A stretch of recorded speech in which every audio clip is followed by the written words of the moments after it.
Hi guys, welcome back to our channel. Lou Roy here coming at you, and I have as you can see as the title of the story, I'm gonna tell you guys a very juicy story. So go and get your popcorn, pop some champagne, open up a bottle of wine because it's about to get very intriguing.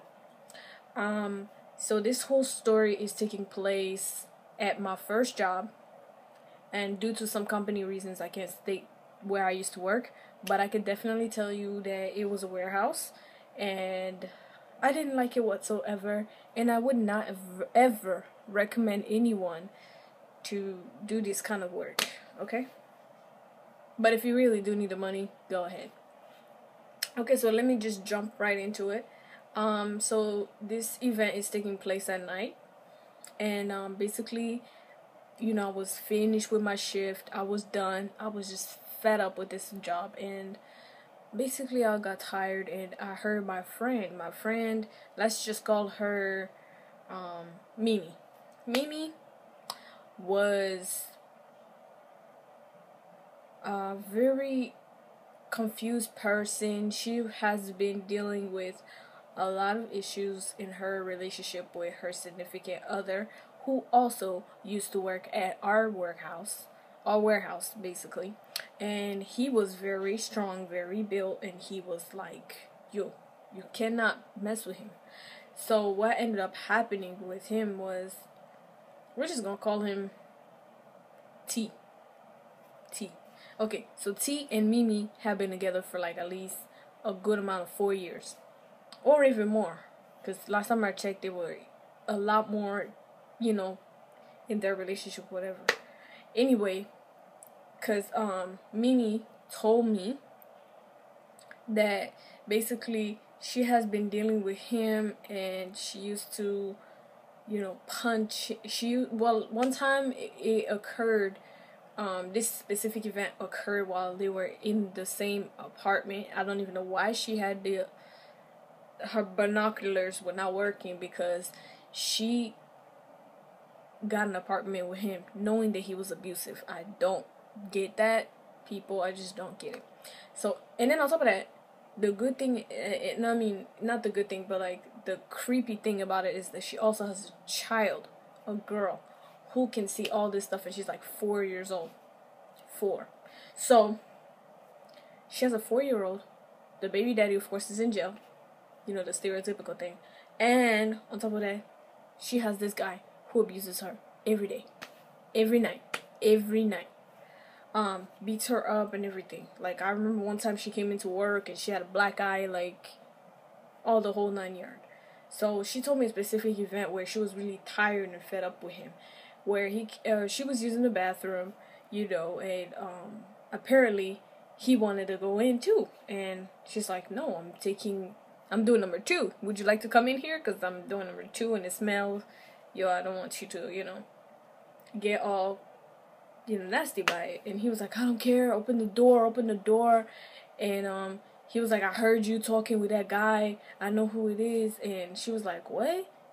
What you mean? And then he busted the door open with his foot, and he grabbed her. Mind you, she has no pants. He grabbed her, punched her in the face 3 times, kicked her in her stomach, and told her, I repeat, told her, when I say open the door, I mean open the door. Okay? And Mimi was just astonished because she was bleeding. Her eyes were like swelled up. And I remember she was telling me this in the bathroom, because that was the only time we could have any kind of conversation, was in the bathroom. I was like, yo, let me take you home, because, and then on top of that, the crazy part about it is that he controls everything in the apartment, of course, because he's the abuser.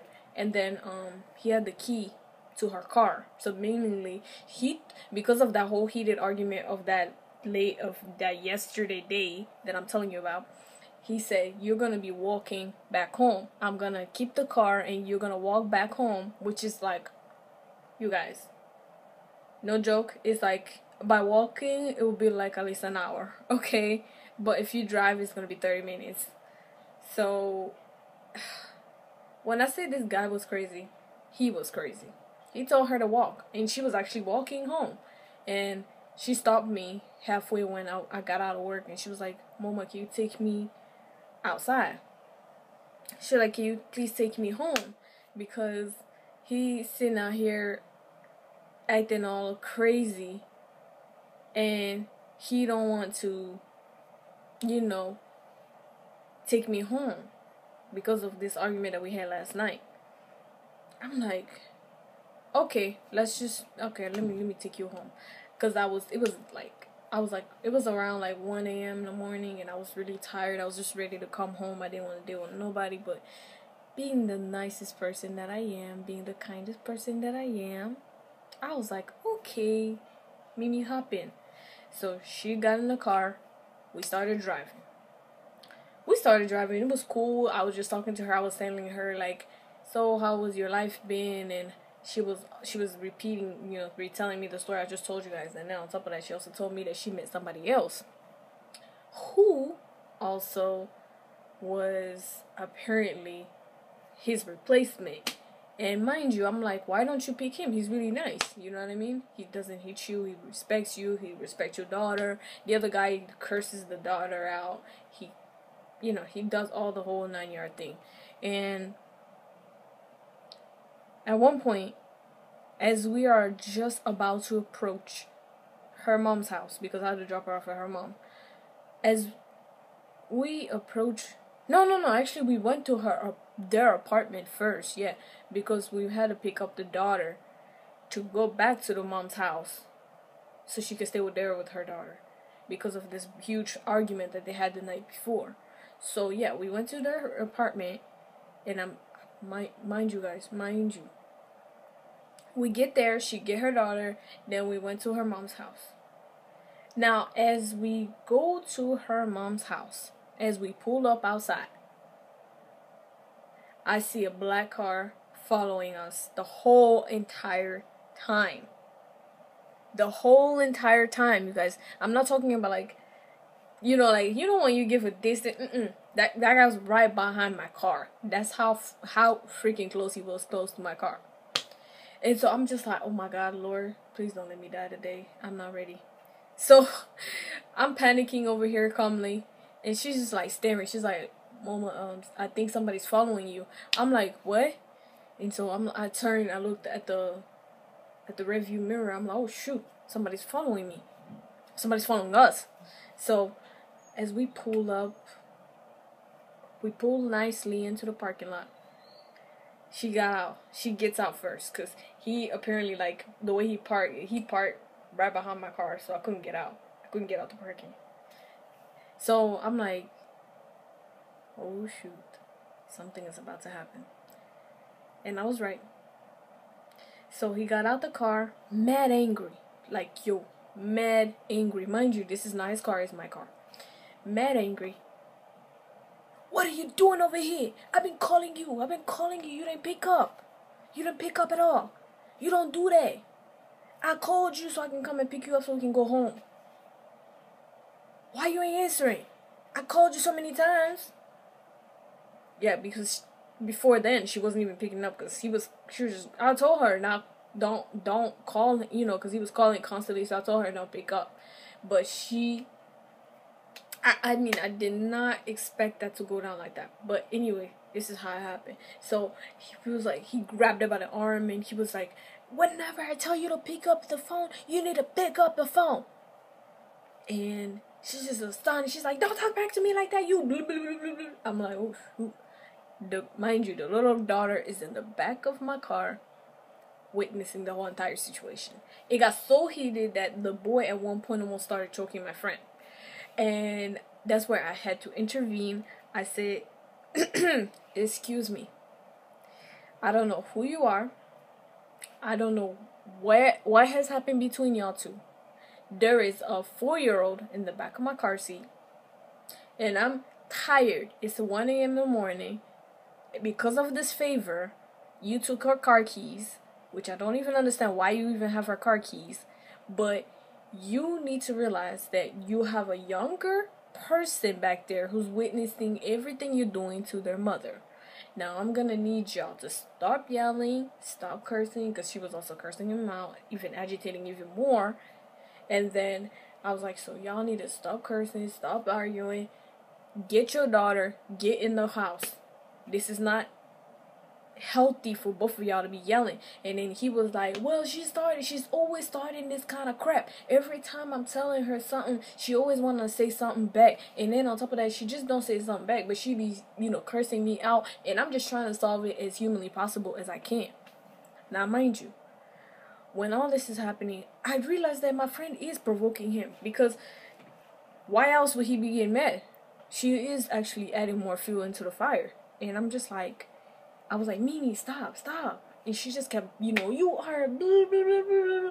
How come you coming over here? You ain't, I'm like, oh, if he wasn't, then why are you still with him? That's my question. You know what I mean? And why did you even give him your car? And on top of that, why did you even give him the key to your apartment? He didn't even sign the lease. The place was technically yours. You paying the bills. It was crazy. So I get the little girl out the car, and I told the little girl to basically go next to her mom. When I tell you guys that they started arguing right then and there, it was something like, I don't know what just happened, but it switched like this, and then they just started arguing, and I'm just like, oh my God, let me take the girl. And so I had to come in between them to separate them and just be like, because he was threatening. Now at this point he was like threatening her. He was like, I'm gonna beat you up, I'm gonna do this and this. I'm like, yo, whoa, chill bro, chill. So I took her, they were behind me. I took Mimi and her daughter, and I'm like, yo, I don't know what happened between y'all two. This is where, because I'm mostly like proper. I say, I don't know what happened between y'all two, but y'all gonna have to do this another day. Because I came here just to take care of them and bring them home. That's all I was, I signed up for. I didn't sign up for being chased down and being kicked. I did not, okay? Because if you do that anyway, I got my man. He gonna come at you with his whole gang. So don't do that. So I got Mimi and her daughter, and I escorted them into her mom's house.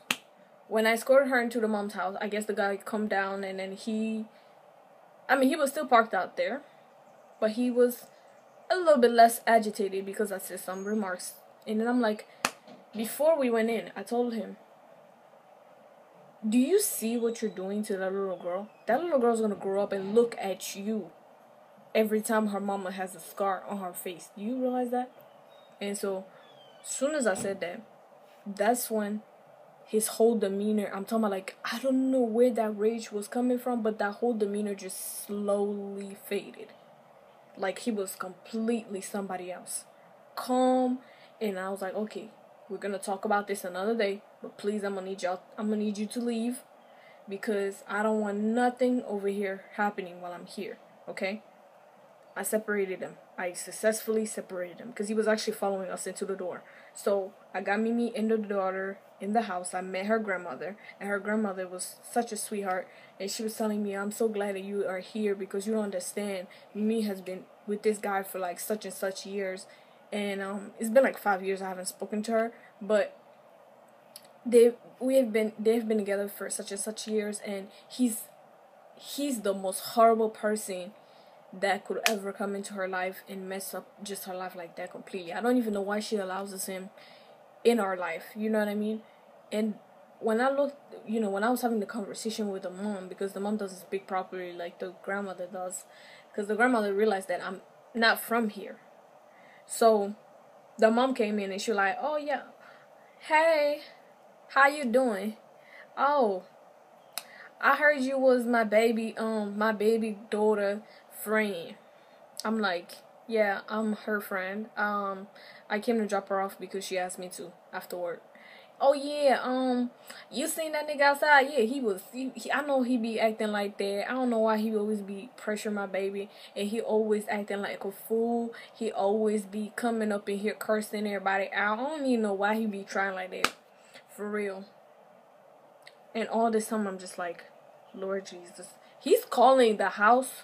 He's calling the house while this is going on. He's calling her cell phone. She's not, the grandma's like, don't, baby girl, don't you dare pick up that phone. Don't you dare. Don't pick up that house phone. Don't pick up your phone. I want him out of this house and I don't want him to ever come back. You hear me? So, she's like, yeah, mom, yeah, grandma, or yeah, G-ma. I heard you. And so she went into the bathroom. And then her daughter came out. And then I told her daughter, I said, so, how are you feeling about all this? She's like, I don't like him. I don't like him for my mom. I never liked him. I would never like him. He's not good. No good at all. Is there a possible way you could tell that to my mom? And then I said, what are you scared of that's gonna happen? I'm scared he gonna do something to me. Now, when I heard that 4-year-old say that, I had to bring Cheyenne back into my car. And we got out for a little bit because she had to smoke. She has this smoking habit. Now, I don't smoke, but she smoked. And I told Mimi, come out. So Mimi came out, and she used to smoke. I didn't smoke, So I told Mimi, you see, I spoke to your daughter, and she told me that she doesn't think that this relationship with this guy is healthy for you. What do you think about it? She don't even want him to be in your life, period. Because she was talking about marriage and marrying him. I'm like, girl, he's giving you a black eye every single day. And then you're talking about marrying him? Are you okay? Like, I told her that. Are you okay? For real? Your daughter don't want him. And on top of that, you have to think about it. Before you marry somebody, your daughter has to be the one to give you the okay. Because at the end of the day, you're not living just for you. Because if you do that, that's selfish. You have a daughter too. So, in this instance, you have to talk to your daughter and ask her what she wants out of this relationship. Now, as soon as after I said that, she came down for a little bit because she was still heated from the conversation that happened in the parking. And after she was done smoking, we went back in, me and Mimi. And I told her, I'm about to leave. I'm about to leave where I used to work. And I just hope that she takes my advice. That she should never... No man has the right to put their hands on a woman. No matter how disrespectful, no matter how the hand the situation goes on, no man should put their hands on a woman. Because a woman is fragile. A woman is supposed to be treasured like a flower. But now, a woman is also supposed to act like a flower. Because a flower does not behave like a man. A flower does not respond back or do mere things that you're not supposed to do. That's not what a flower does. A flower acts delicately, talks in a proper manner, and does not speak out of hand. You know what I mean? That's what I believe, and that's what I will possibly teach my daughter. You have to be passive, but you have to be firm. So that's exactly what I told Mimi at the time. Because I've been also in an abusive relationship before. And I told her the best secret that you can do to get a revenge on this man will be to live well. Live well and show him that you can live well without him.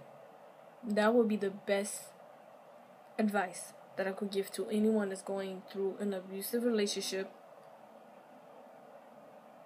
And it was just horrible, you guys. Seeing my friend coming in every day with bruises. Sometimes she even, for real, he dislocated her shoulder. He was the worst. He was the worst of the worst. Now, if you want more stories of what she has told me before, don't forget to like this video. Subscribe into our channel. And I'll tell you more, because there's plenty more where I was not involved, but I did get an okay that I could talk about it. So, without using her real name. Of course, I could talk about her story. Again, this is Mimi and her psychotic boyfriend. You know what I mean? Alright, see you on the flip side. Bye-bye.